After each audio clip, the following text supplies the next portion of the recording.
ebusia for akwaba sonko enkoma obi bia so da ne da munya ebre eji edwa etie ensem ayede ebesomo ewo too much GH so musonfo ekwesi kapa ena motimini na ene dey abrantie bia na chese wono de entwa Ghana fo asumuda sanko betimi aba abonten ebe praise on one kasa ni baby mama ene waye sa awawade na Manchester Ghana for any agiye pa na ebusia mama yebonra ensem no emu nana aba Anamoah babies daddy ayedi a won pena so no na yedi nemu because no na de ba limelight ni mu ayedi ehun no meche Osebo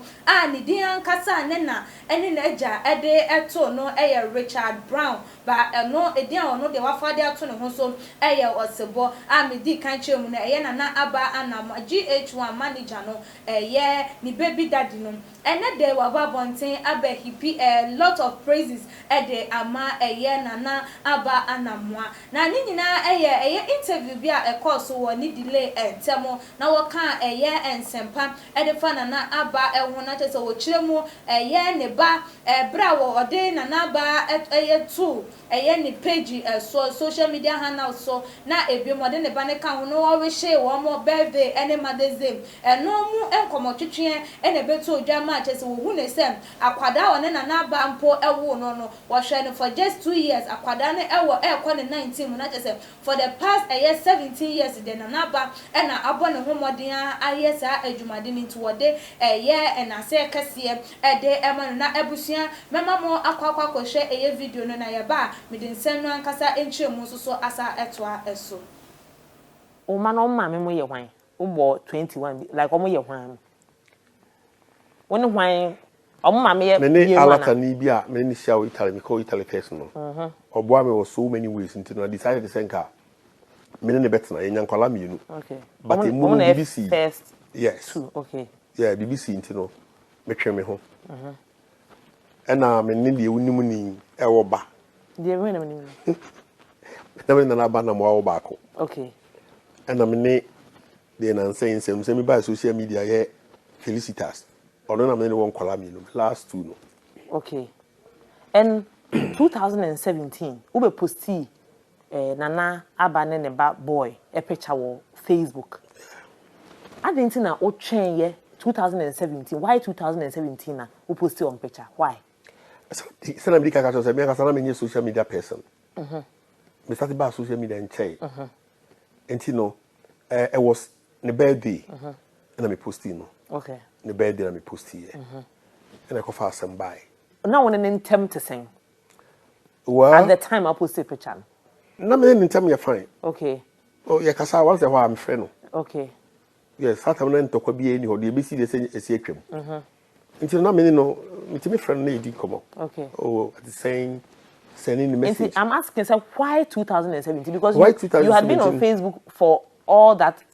time now I didn't yeah my Bibian said anyhow me posting no because the birthday na me person me posting no that time no and be am start say me posting okay what posting another picture da oh yes so many times okay and not or man who can say posting the picture well me son say me person me posting the picture but me posting time I wouldn't birthday okay and our Mother's Day now what mean we should on the phone one-on-one why put her picture on your social media because no I post two picture da no so it means say be on person we posting the picture now and you no understand the business but to me as a bow no matter what I see montem I give you that respect as a mother and they say me posting me mommy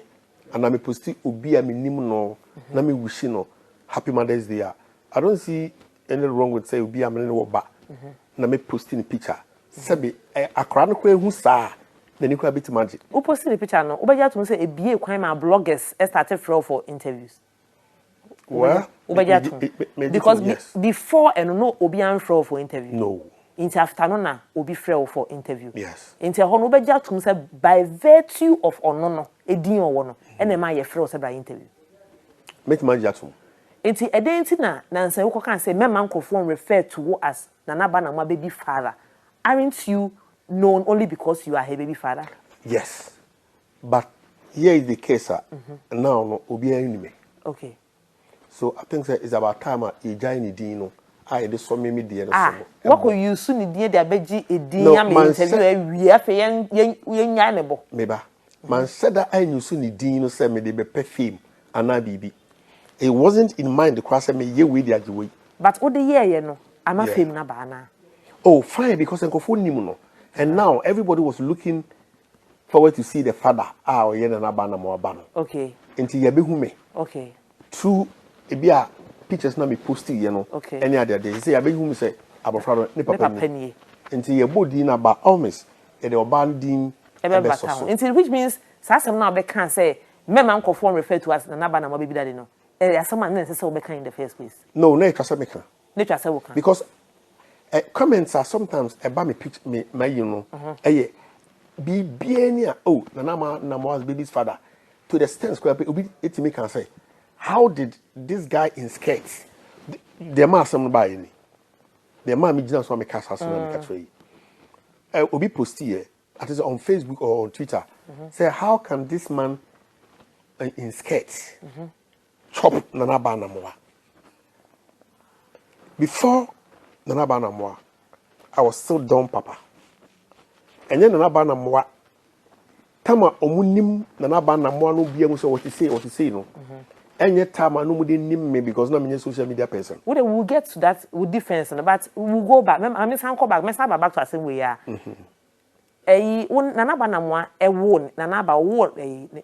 won ne ba no yeah akwa no wetimi ahye that hwe no that say as a father what take you full responsibility I will share yes mo share no for how long meji no na me fan say be 2 years and akwa no how many years sata me akwa me koja akwa no 2 years una hwe na akwa no 2 years 3 years 3 years and I jail and I heard edu say em fan say 2 years into I heard 2 years out of me 18 years to 19 years I was hazi so yes into beja to say dwuma ne fa kese ni nyina na ba na ye ni nyina and there no 2 ways about that no 2 ways about that not at all into sister yi abaye single mother watete ne mowridum abre ne ho ahwa bofre throughout yeah for so many years one and shada man free side no wasan ayere ne ho ya dwuma build on the fame wa abofra no anhwe do the fame nso odididi odi bi hwa kwara no say wa jump on the fame e the air popular asan de aton paboa me pese me hu sana na ba na mo hia wo no bonde be pa na sister no de ye onye mboni bia Interfere. even till now onye mboni bia interfere den e na wo bu na brand so mpanifo se wanya hwe ama wase a se e mo ne kro no gabi interfere den e den na wo ji wo no minje hwi you fin ho okay into why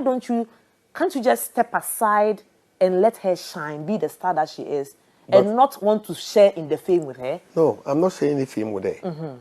this is the time omohume me ton me niema because when you soon the dean on the be as you rightly agreed at the beginning no man said that na me kato say man said anka say me ko use na man na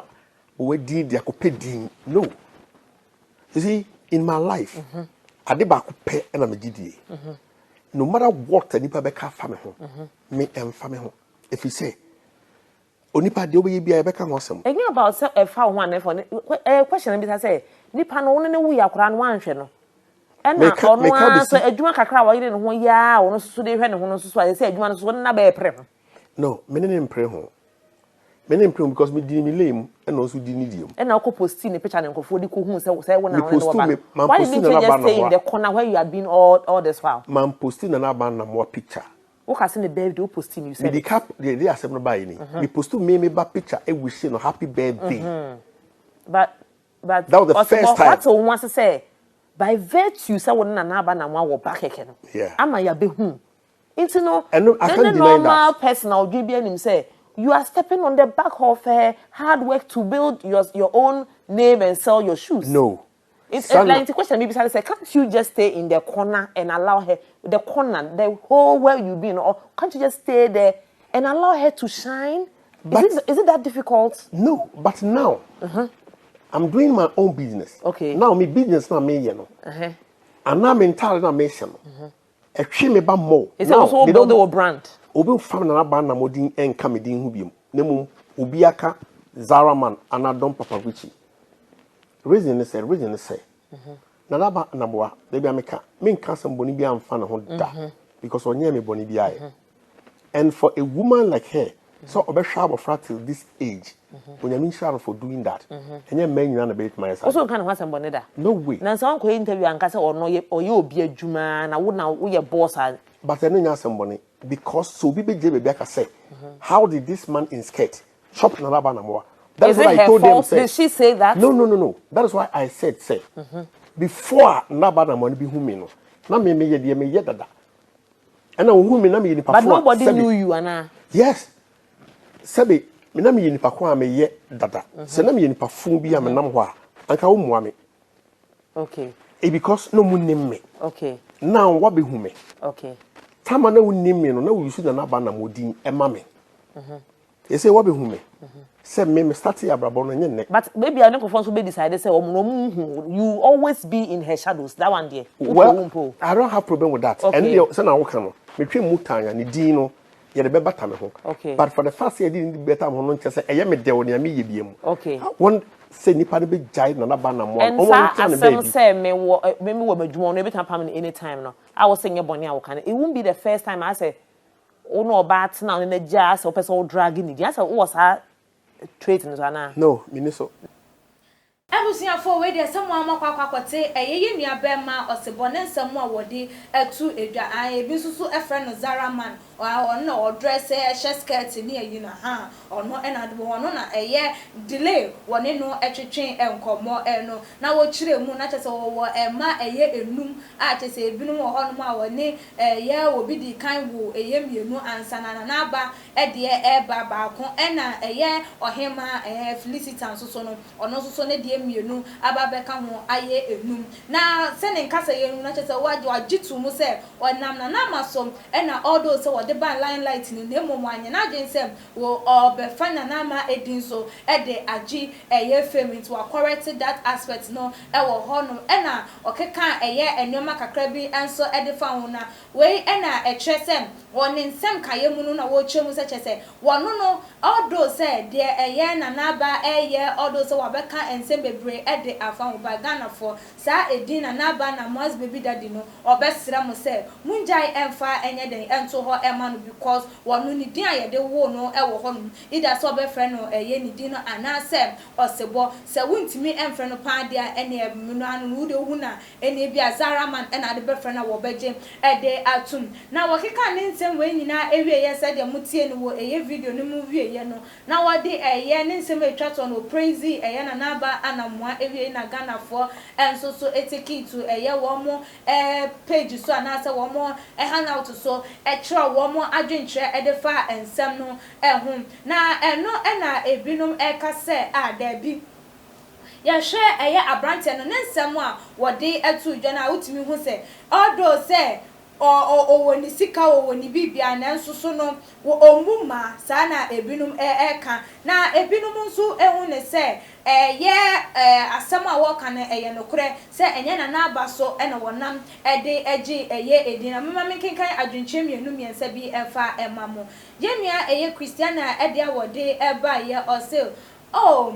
after listening to what he said, no, all that he said is good, and he has done well to show appreciation for what Nana Anamoah has done for him. But I can see that yes, though he doesn't respect women or not so ne dia wode eba ye enono. Yenya eye Juliana ede ode eba ye osem.